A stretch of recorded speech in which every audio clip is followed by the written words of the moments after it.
Karibu tena.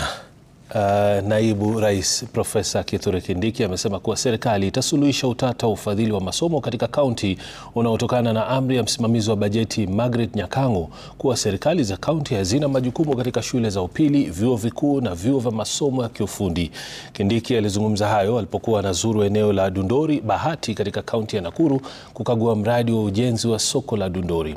Matamshi ya naibu rais yanajiri baada ya msimamizi wa bajeti Margaret Nyakango kuwaandikia waraka magavana wa kaunti 47 mwezi Januari kusitisha mpango wao wa kutoa ufadhili wa masomo katika maeneo yao.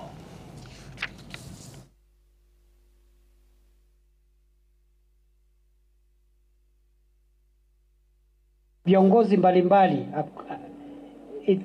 hawapaswi kuzuiliwa kupeana basari. Kama kuna basari inakuja kupitia ofisi ya MCA, ipeanwe. Ile inakuja kupitia mbunge, ipeanwe. Ile inakuja kwa ofisi ya governor, ipeanwe. Ile inakuja kupitia Ministry of Education, ipeanwe. Controller of Budget will engage with that office to make sure that basari issues are streamlined. Na sisi maendeleo ambao umetupatia, sisi hatuwezi hama kwa serikali. Hapa Dondori hakuna kitu kingine wanajua, ni hiyo shamba system.